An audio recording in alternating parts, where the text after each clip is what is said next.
Philippians chapter 3. Let's open our Bibles in the book of Philippians chapter number 3.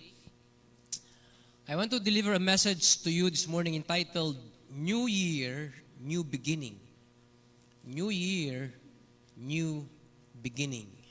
Philippians chapter 3 verse 13 and 14. Ganito po ang sinasabi ng banal na kasulatan. Brethren, I count not myself to have apprehended, but this one thing I do, forgetting those things which are behind, and reaching forth unto those things which are before. I press toward the mark for the prize of the high calling of God in Christ Jesus. Maraming salamat po at pwede na tayong maupo. New Year, New Beginning. It is that time of the year na kung saan maraming mga tao ang gumagawa ng tinatawag nating New Year's resolution. Ano ba ang ibig sabihin ng New Year's resolution? Resolution with the root word resolve or resolute, na ang ibig sabihin, meron kang commitment na gustong gawin. You are committed to do something. Ano yung something na yun? Depende na lamang kung ano yung gusto nating ma-accomplish this coming year. According to statistics, marami pong mga resolution na ginagawa maraming mga tao. Ang top 3 na resolution ng maraming mga tao, ang nangunguna po sa listahan is to lose weight. Yan po ang number 1, very popular na resolution ng maraming mga tao, to lose weight, mag-diet. Ano? Ang number 2 na resolution ng maraming mga tao na pumapangalawa sa listahan ay yung i-give up yung kanilang mga bisyo. Number 1 sa bisyo ng maraming mga tao ay yung smoking, yung paninigarilyo nila. Number 2 po yun sa mga New Year's resolution. Number 3, na New Year's resolution. In general po ito mapa-Kristiyano or hindi, in general ito. Number 3 na resolution is to be punctual. To be on time. Yan po yung top 3 na resolution ng maraming mga tao. To lose weight. Ano yung number 2 natin? I-give up yung mga bisyo and be on time. Yung punctuality. Yan yung number 3. Top 3 resolution. Of course, sa baba, marami pang mga iba't ibang mga resolution. Pero kinuha lang natin yung top 3 na New Year's resolution ng maraming mga tao this year. Ano naman kaya yung magiging survey this coming year? Ano yung mga New Year's resolution? Now, most of these New Year's resolution are strictly being followed the first 3 months. After 3 months, give up na sila. Balik sa dati. Di nila kaya yung discipline at sakripisyo na masunod yung mga New Year's resolution nila. Masarap pa rin yung dating buhay, yung walang New Year's resolution, sapagkat yun na yung nakasanayan na ng kanilang mga lifestyle.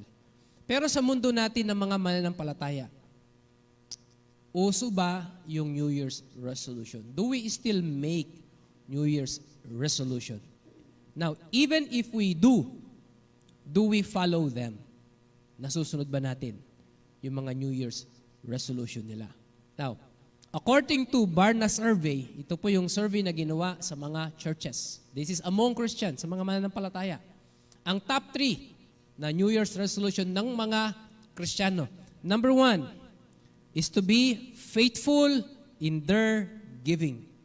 Ibig sabihin, maraming mga Kristiyano hindi tapat sa kanilang giving.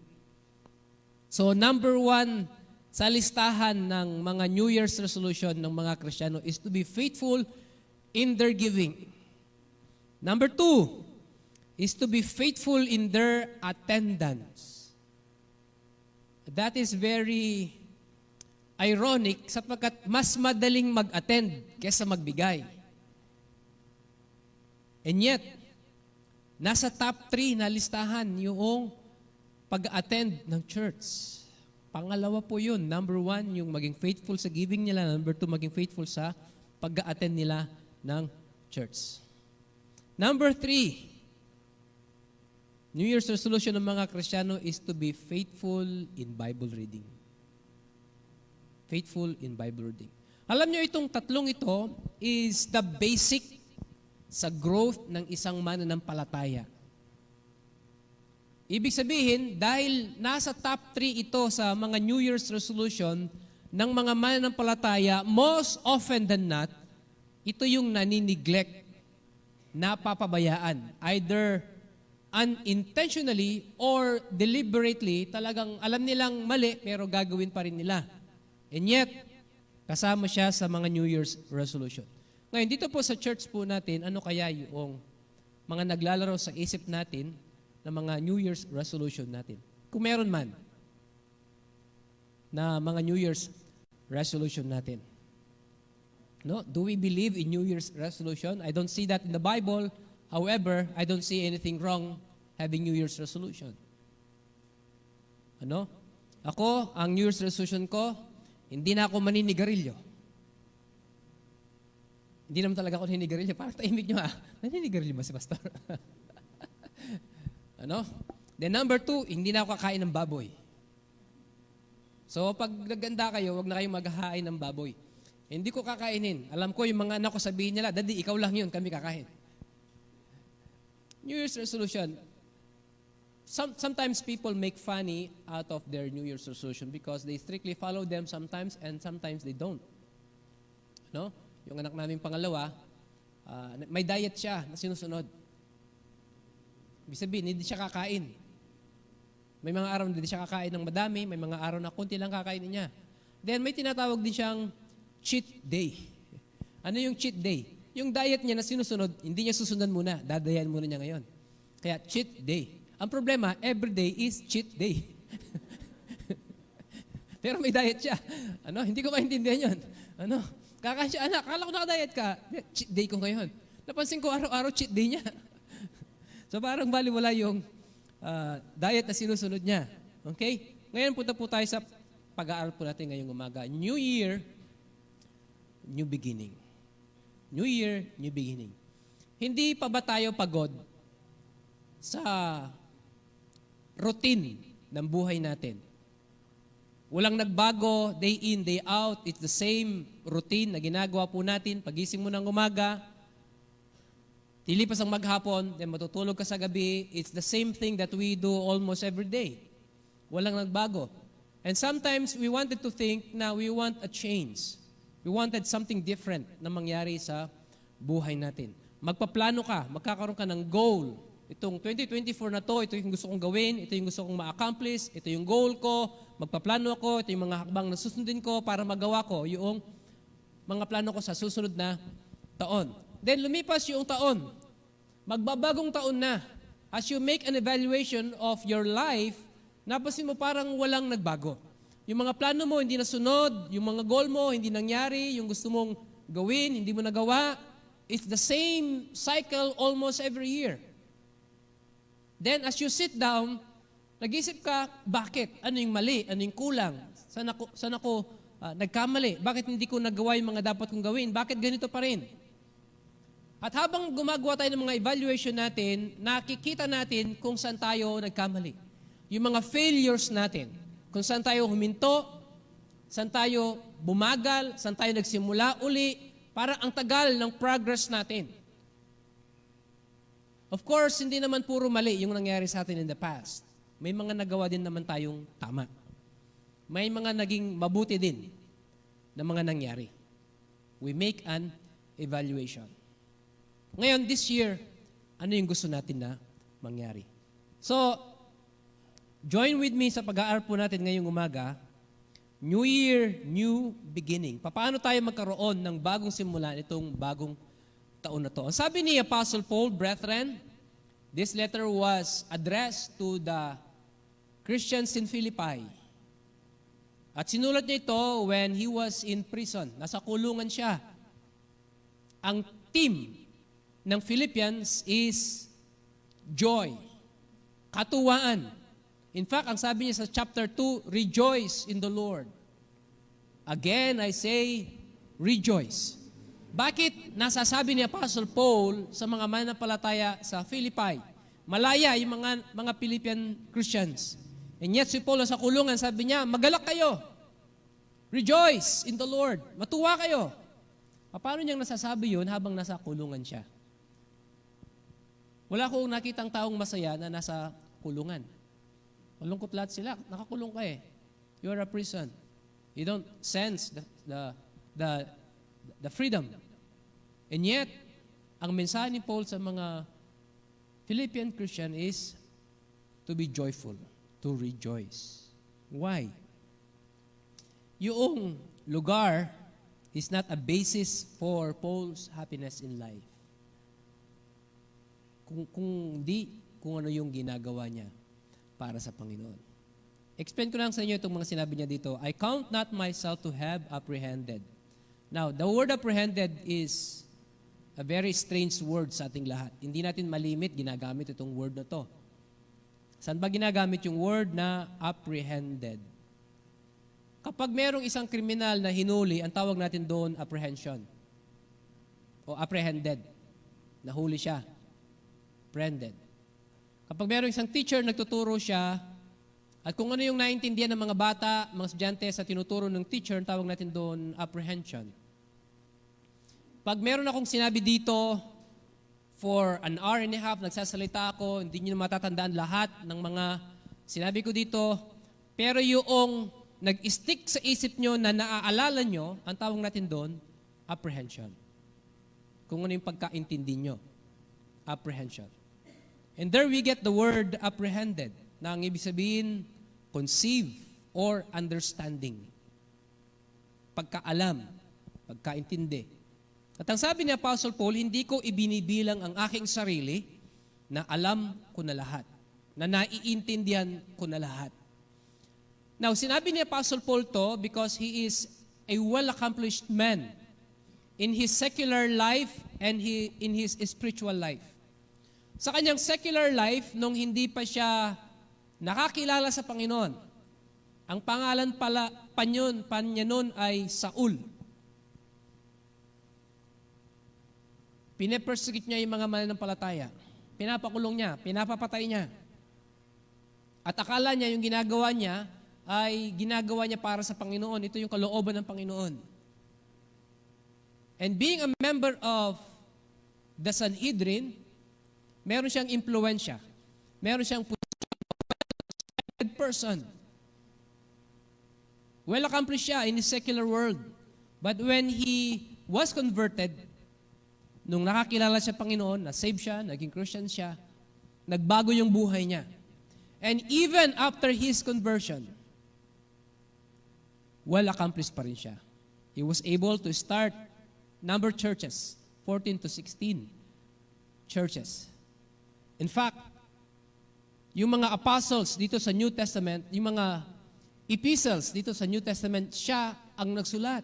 The Lord saw it fit na ilagay sa Bible yung mga aklat na sinulat ni Apostle Paul. So from his secular life to his spiritual life, he is a well-accomplished man. And yet, ang sabi niya, bagamat marami na siyang na-accomplish sa buhay, I count not myself to have apprehended. Hindi ko binibilang ang aking sarili. Hindi ko kinikilala ang aking sarili na alam ko na lahat, naintindihan ko na lahat. Pero sabi niya, but this one thing I do. Ito yung isang bagay na aking ginagawa. The word I do is in a present passive form. Nang ibig sabihin, continuous yung action na sinabi niya dito. I do. Kasi kung ito sinabi niyang, but this one thing I did, natapos na, ginawa na niya. Hindi na niya uulitin. Nangyari na.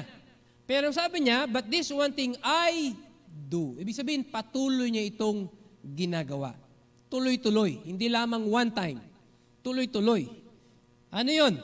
Forgetting those things which are behind. Forgetting those things which are behind. Yung kinakalimutan na, yung kahapon, yung mga lumipas, yung mga nangyari. We all know na meron tayong retaining memory, mahirap kalimutan yung mga nangyari in the past, di ba? Madaling sabihin, kalimutan na natin yung mga nangyari. Madaling sabihin yun eh. But you can never erase them in your memory. Nandun at nandun pa rin. So, anong ibig sabihin ni Apostle Paul when he said, forgetting? Kung hindi naman talaga natin kayang kalimutan lahat ng mga nangyari. Masama man yan, maganda man yan yung mga nangyari, you can never forget them. Nandito sila sa mga memorya natin. Hindi natin makakalimutan. From time to time, naaalala natin sila as if they just happened yesterday. Sasariwaan natin yung mga memory na yon. Pero bakit sinabi ni Apostle Paul, forgetting? Ang ibig niyang sabihin dito is to dwell not. Huwag kang manahan sa kahapon.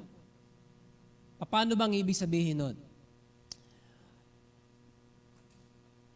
Marami po tayong mga memory of the past.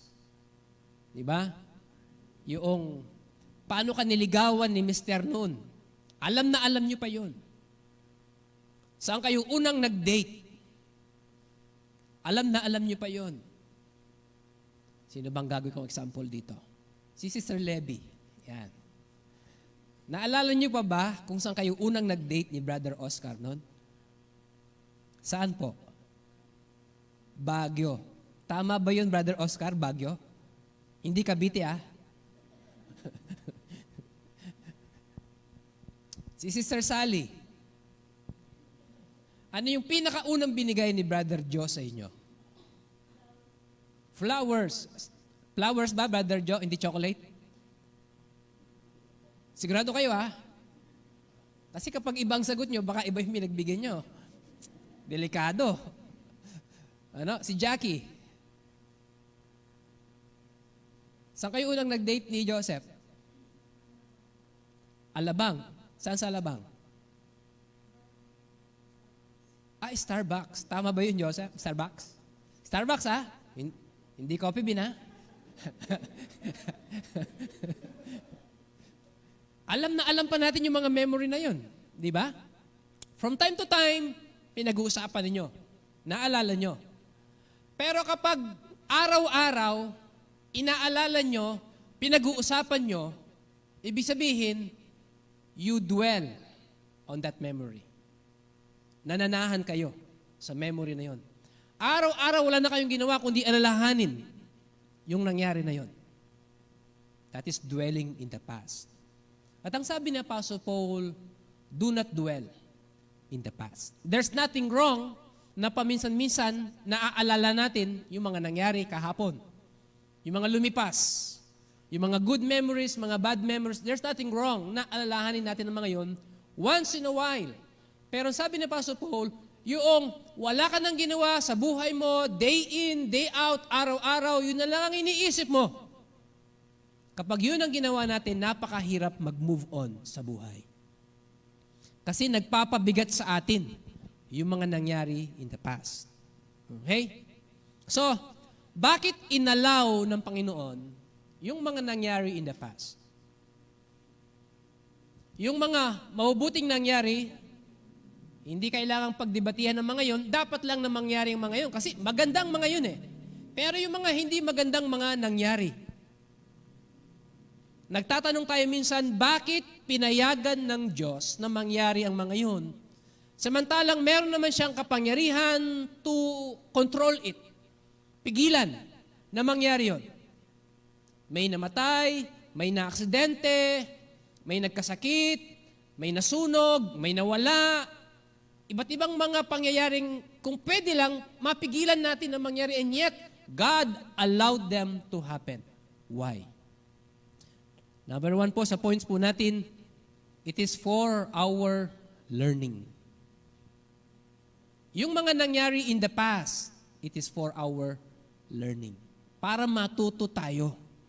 Kaya pinahintulot ng Diyos na mangyari lahat ng mga nangyari sa nakaraan sa buhay natin. May mga magagandang nangyari, may mga hindi magagandang mga nangyari. Lahat yan, pinahintulot ng Diyos na mangyari, mag-transpire sa buhay natin. It is for our learning. Para matuto tayo in the past. Amen? Alam nyo, maganda yung natuto tayo sa mali ng iba. Ang mahirap, yung matuto ka sa sarili mong mali. Kaya kapag meron tayong nakitang mali sa iba, sana enough lesson na yun para sa atin. Huwag na nating subukan. At gustuhin nating matuto tayo sa sarili nating mali. Amen? Alam nyo, sa church na to, this is not a perfect church. Maraming mga hindi magandang nangyari sa church natin, but we are striving na mag-mature tayo sa growth natin sa Panginoon. Ito lang yung observation ko sa church natin. Young people, listen to me. Ang pagmamahal ng Panginoon ay dalisay at wagas. Walang ibang hangad ang Diyos sa buhay ninyo kung hindi umayos ang buhay ninyo. Amen ba? Ulitin ko. Parang hindi nyo naintindihan eh. Ang pagmamahal ng Diyos ay dalisay. Walang ibang hinangad ang Diyos kung di umayos ang mga buhay ninyo. Amen? Parang hindi pa rin naintindihan. Ito lang yung aking observation. Kapag tayo, sinasama ko sarili ko, kayo pala. Kapag kayo, young people, nagmahal, make sure ito yung klase ng pagmamahal na galing sa Diyos. Pastor, paano ko malalaman na yung pagmamahal ko galing sa Diyos? Nakakapagbigay ito ng kaluguran sa Panginoon. Ito yung kalooban ng Panginoon. Bakit? Kasi may mga young people kapag nagmahal, kinakalimutan na lahat, binabaliwala na lahat. Listen to me, hindi yan galing sa Diyos. Ang pagmamahal na galing sa Panginoon, nakakapagbigay ng kaluguran sa Panginoon. Amen? Kasi maraming nasisirang buhay sa ngalan ng pagmamahal. Nakikinig kayo? Maraming nasisirang buhay sa ngalan ng pagmamahal. Kinakalimutan lahat. Kapag nasisira ang relasyon mo sa Panginoon at sa relasyon mo sa kapwa mananampalataya, hindi yan galing sa Panginoon. Naniniwala ko na yung pag-ibig na galing sa Diyos, nag-glorify una ang Panginoon. Pangalawa, yung mga kapwa mo mananampalataya, nag-glorify sila sa iyong relasyon sa kapwa mo tao. Yung mga lesson natin in the past, huwag na natin silang dagdagan. Tama na sila. Gawin na natin kung ano yung tama. Amen? Bakit mahina amen? Itong church na to, hindi marunong mag-amen.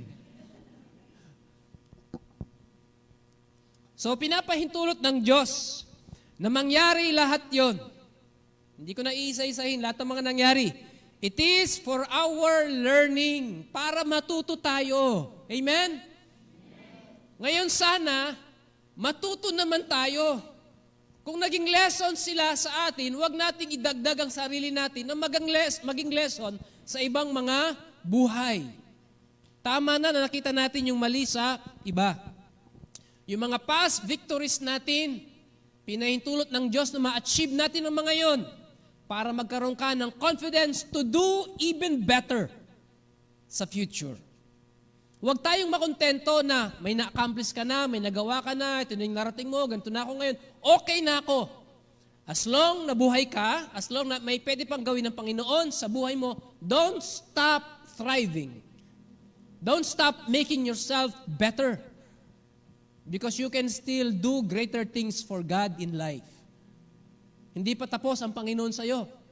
Kung ang plano lang ng Panginoon sa iyo o ang kalooban lang ng Panginoon sa iyo ay kung ano ang estado ng buhay mo ngayon, edi sana kinuha ka na ng Panginoon. O, nagawa ko na yung kalooban ko sa iyo. hanggang dyan ka na lang, kukunin na kita. Pero hindi pa eh. May plano pa ang Panginoon sa'yo. Meron ka pang pwedeng gawin para sa Panginoon, and that is to be better from what you did yesterday. So lahat ng mga nangyari sa atin in the past are for our learning. Kapag nangyari ng mga yon, sabi ni Apostle Paul, do not dwell. Huwag kang manahan. Sapagkat yung pananahan sa mga nangyari in the past ay nagpapabigat sa iyo para makapag-move on ka. Ano? Pag may nagawa kang mali doon, nadapa ka, nagkasala ka, nagkamali ka, takot ka na mag-move on. Nawalan na ako ng lakas ng loob, yung confidence ko, nawala na, hindi ko na kayang gawin ito, hindi na sila maniniwala sa akin, that's the biggest lie from hell. Ang mga kasalanan natin in the past, binayaran na ng Panginoon ang kanyang balong dugo. Kung nagsisis tayo, pinatawad na tayo ng Panginoon, move on. God can do greater things in your life. Si Apostle Paul nga, sabi niya, sa lahat ng mga makasalanan, of whom I am chief, sabi niya, ako yung pinakamakasalanan sa lahat. And yet, ginamit siya ng Panginoon in a greater way. Sapagkat, hindi siya nanahan sa kanyang nakaraan. Hindi siya nag-dwell doon. Nag-move on siya kung kaya't nagamit siya ng Panginoon. And God was able to do greater things in His life. Ngayon, nasa present po tayo. In a few hours from now, 6 hours from now, matatapos na yung 2023 at papasok yung 2024. Nasa transition time tayo ngayon.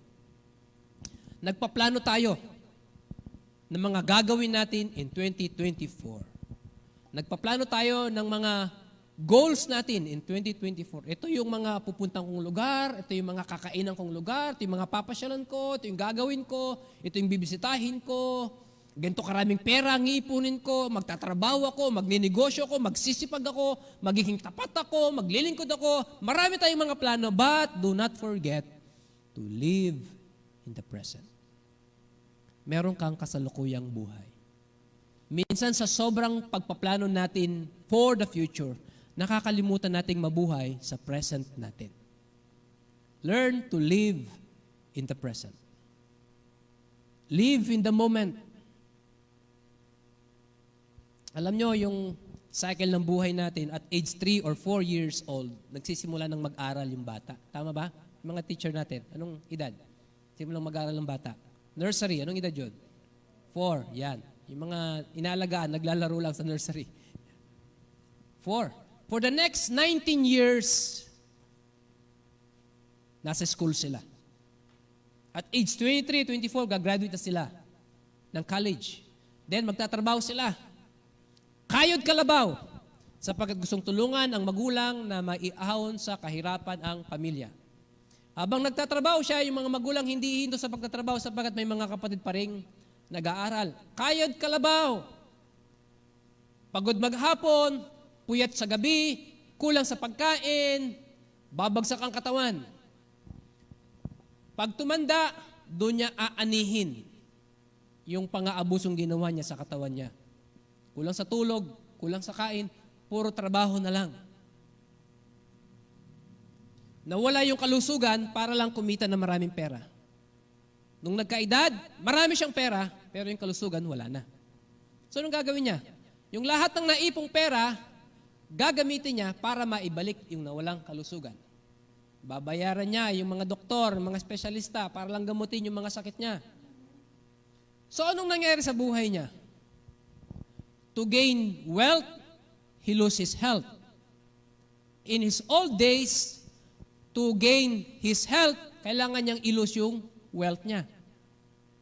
So doon lang umikot yung buhay niya, nakalimutan niyang i-enjoy yung buhay niya in the present. Merong sinend na post si Paul sa akin the other day. Kahapon ba yung Paul o the other day? May sinend siyang post sa akin eh. Tingnan ko kung makikita ko ah. Baka magkamali ako ng babasahin eh. Wala dito. Basta may sinend siya sa akin, i-paraphrase ko na lang yung sinend niya. Sabi niya doon, yung pera, ginagastos. Ini-spend. Pag naubos yan, pwede mong kitain uli. Pag kumita ka ng 1,000 pesos, ginastos mo, trabaho ka lang, kikita ka uli. May babalik yung perang nawala na yun. Pero yung time, pag lumipas, hindi mo na pwedeng balik. Hindi mo pwedeng kitain yung pera, yung time. Hindi ka pwedeng bumili ng time. We are all given equal time, 24 hours a day. Wala ditong nabubuhay ng 25 hours a day. Lahat tayo, 24 hours a day. Pare-pareho tayo ng time natin. Kapag lumipas yung oras na yon, that's it. Hindi mo na may babalik. Yung opportunity to enjoy life with your friends, with your family, with the church, pag lumipas yon, hindi mo na pwedeng ibalik. Pero yung pera, nakikita. So, ang punto doon, enjoy your life in the present. Remember, may asawa ka, may mga anak ka, may mga kaibigan ka, at yung edad mo, hindi ka nananatiling bata. Tumatanda tayo, nangihina tayo, lumilipas yung lakas natin. Enjoy life while you can. Kaya pala, doon ko na pagdugtong-dugtong lahat eh. Nung nag-retreat kami nung Tuesday, kain. Kinabukasan, punta kami sa SM. Wala pa kami sa SM. Sabi niya, Pastor, punta po tayo sa Duki. Ano yung Duki na yun? Hotpot po. Search sa Google. Only hotpot to. Ang mahal, 600 per head. Sa isip-isip ko, 75 pesos sa karinderya, busog na ako. May soft drinks yun, may soup ka pa. Tapos meron ka pang 1/2 rice. 600. Yung busog mo sa 600 pesos tsaka yung busog mo sa 75 pesos, pareho lang. Nang pakiramdam. Correct?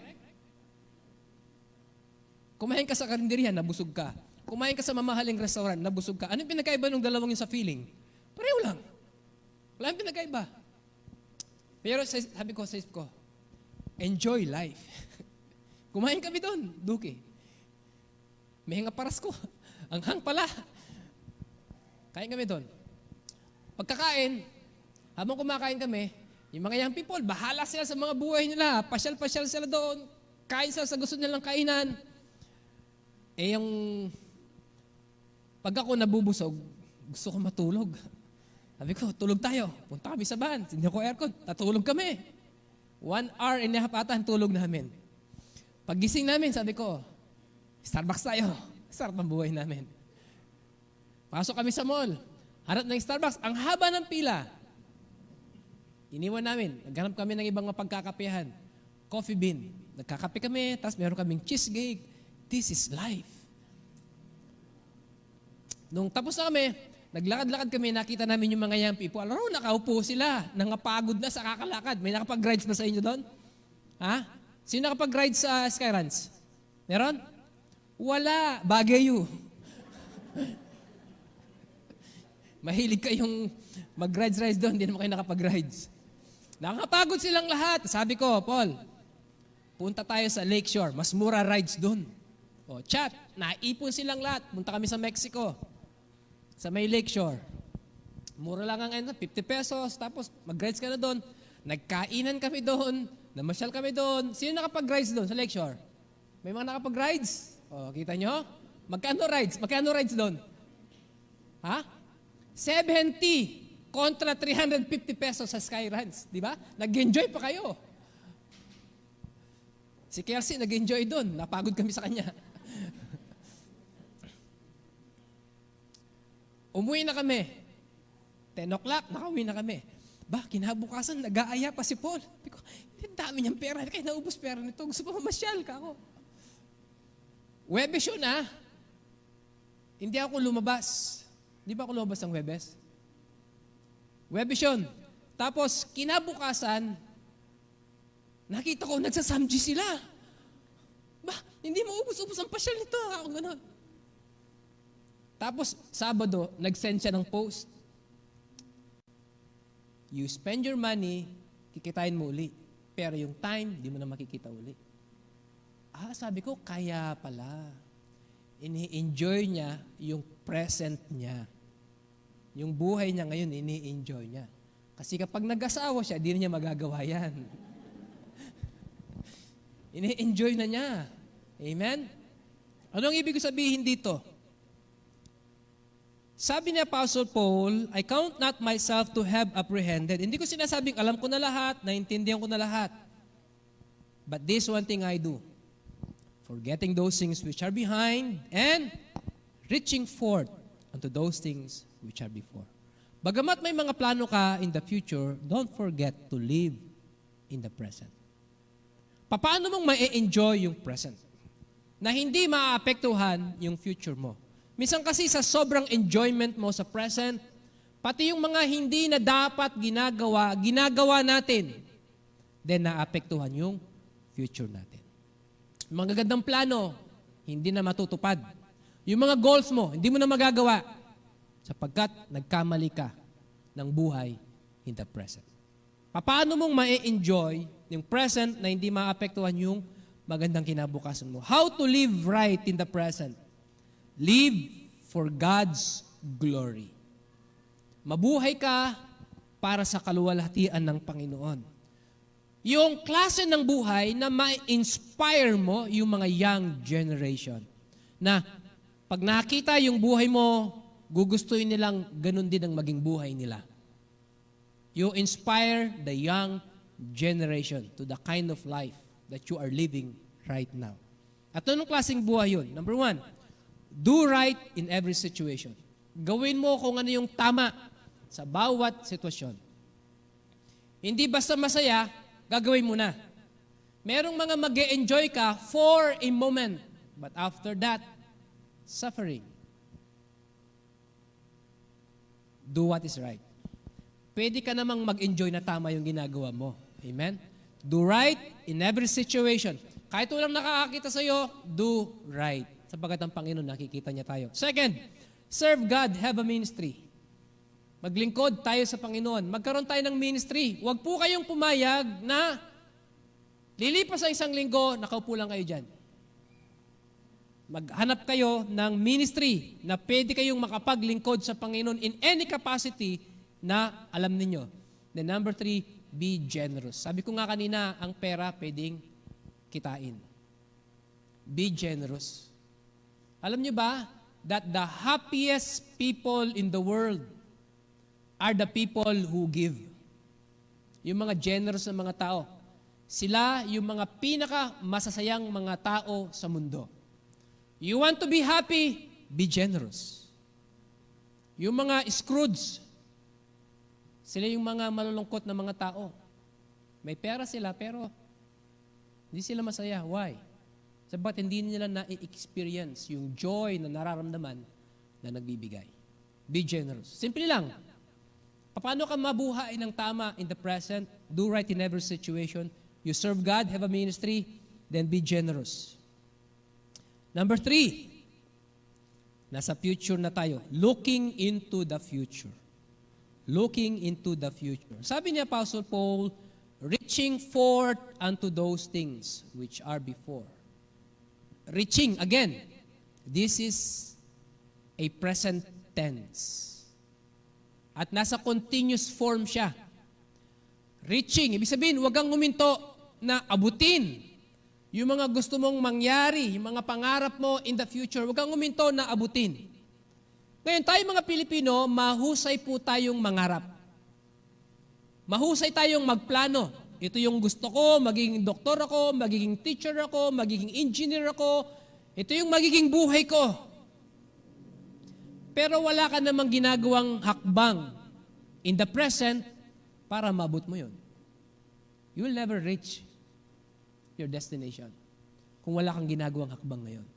Gustong maging abogado, pero tamad kang mag-aral. Paano ka magiging abogado? Hindi ka nag-aaral. Gustong makapagtapos, lagi kang tumatakas. Paano kang mag-graduate kung lagi kang tumatakas? You need to make necessary steps in the present para maabot mo yung gusto mong mangyari in the future. Yan, people, listen. Ano yung gusto nyong mangyari sa buhay ninyo? Ngayon pa lang, dapat may ginagawa na kayong mga hakbang. Kasi kung wala kang ginagawa in the present na mga steps para maabot nyo yung gusto nyong mangyari sa inyo in the future, hindi nyo maaabot yun. Kung kahit ang sabi ni Apostle Paul, nasa continuous form yung word na reaching, patuloy na meron kang ginagawang hakbang para maabot mo yung gusto mong mangyari sa iyo in the future. Inulit niya yan sa Colossians chapter 3, verse 1 and 2. If ye then be risen with Christ, seek those things which are above. Napakaganda sinabi niya dito. Seek those things which are above. Where Christ sitteth on the right hand of God, set your affection on things above, and not on things on the earth. Ibig sabihin, mga kapatid, kapag magpaplano ka for your future, make sure kasama ang Diyos sa plano mo. Kapag meron kang pangarap, make sure kasama ang Diyos sa pangarap mo. Merong purpose na mag-glorify mo ang Panginoon sa pag-abot mo sa mga pangarap na yun. Hindi yung meron kang inaabot na mga pangarap at the end of the day, hindi kasama ang Diyos. Then that is selfishness. Ikaw lang may gusto. Hindi yun ang gusto ng Panginoon para sa iyo.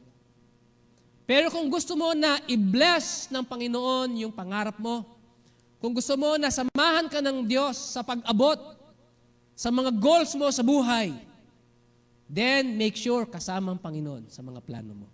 Mag-glorify ang Panginoon as you reach your goal. At kapag meron kang goal, you stick to it. Maging intentional tayo sa mga ginagawa nating plano na hindi yung hanggang drawing ka lang.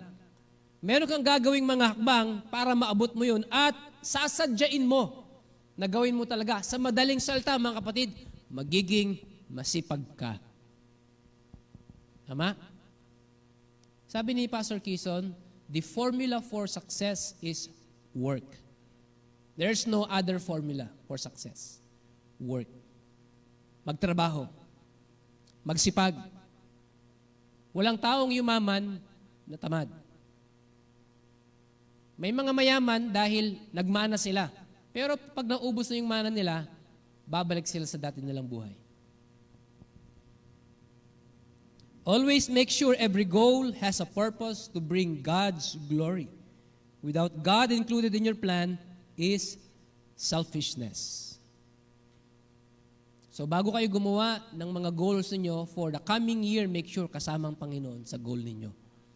Bago kayo magplano, make sure kasama ang Panginoon sa mga plano ninyo. Amen? Merong naging kaibigan si Fidel. Nandiyan ba siya? Wala. Meron siya naging kaibigan na kaibigan niya, yung tatay, kaibigan niya. Mahusay siya kabasketball niya, kachat niya, at dinala niya sa bahay. Hindi ko alam kung gagawin namin Nakakwentuhan ko. Ayon sa kanyang kwento, dati pag nanamit siya, butas-butas yung pantalon. Yung tatay to long hair, mahabang balbas. Tapos, ang libangan niya, magmekaniko ng motor. Yun ang libangan niya. 7 years old pa lamang daw siya, nagmumotor na siya. One and only son in the family. Lahat ng biyaya, nakaubo sa kanya. Nakalaan sa kanya. Spoiled siya, madaling salita. Hanggang ngayon, na may pamilya siya, sabi ng magulang niya sa kanya, huwag na kayong magtrabaho, alagahan niyo lang mga anak ninyo, kami nang bahala sa inyo. Talagang ini-spoil siya. Until one time, mayroong isang pastor nagpagawa ng motor sa kanya. Nakakwentuhan siya. Minsan kahit hindi sira yung motor, pinapagawa sa kanya, makausap lang siya. Hindi niya alam, sinosolvin siya, hanggang sa na-save siya. Naging faithful sa church, hanggang sa nagsuko ng buhay, binago siya ng Panginoon na ngayon nagpapastor siya. Bago siya nagpastor, men pa lamang siya sa church.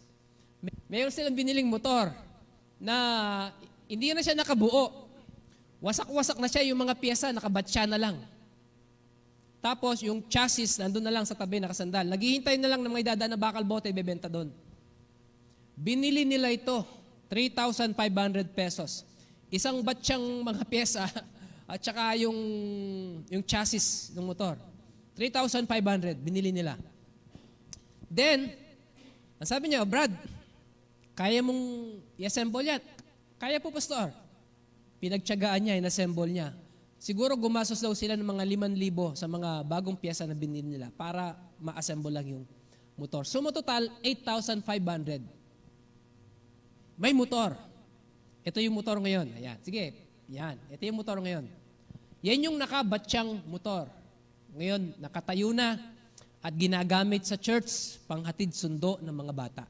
Hanggang ngayon, gamit na gamit yan. Ganyan na ganyan ang itsura niya ngayon. Bagong picture lang yan. Pero many years ago, nakabatya yung mga pyesa niya. Bebenta na lang sa bakal bote nga eh. Pero inassemble. Itong men na to, sabi niya sa kanyang testimony, kada tornilyo na kanyang inihigpitan, habang inihigpit niya yung bawat tornilyo, tumutulo ang luha niya. Sabi niya, Pastor, naisip ko, parang ako lang itong tricycle na to. Wala nang kwenta. Pero binago ako ng Panginoon, nagagamit ako ng Panginoon ngayon. Nagpapastor siya ngayon dito siya sa mga barangay sa Victoria. Pastor, Abemar Lacamento.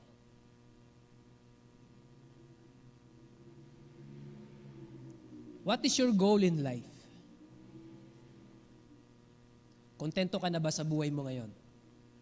Or you wanted to do better things in the future? Huwag mong hayaang masayang ang buhay mo na wala kang nagagawa para sa Panginoon. Yes, may mga failures tayo in the past. Sabi ni Apostle Paul, don't dwell in the past. Reach forth to those things which are before. Pwede ka pang gamitin ng Panginoon. Kung meron kang ginagawa ngayon para sa Panginoon, do better. Mas pagbutihan mo pa sa susunod na taon. Maaring may mga napabayaan kang ministry in the past. Ayusin mo ngayon itong darating na taon. Huwag kang pumayag ng dyablo nagtatagumpay sa buhay mo na wala kang nagagawa. You can still do better for God. Amen? Move on. Huwag mong hayaan na yung mga failures maging pabigat sa present mo para makapag-move on ka. God is all-powerful. Mabiyaya ang Panginoon and He can do better things in our life. Basta isuko lang natin ang mga buhay natin sa Kanya.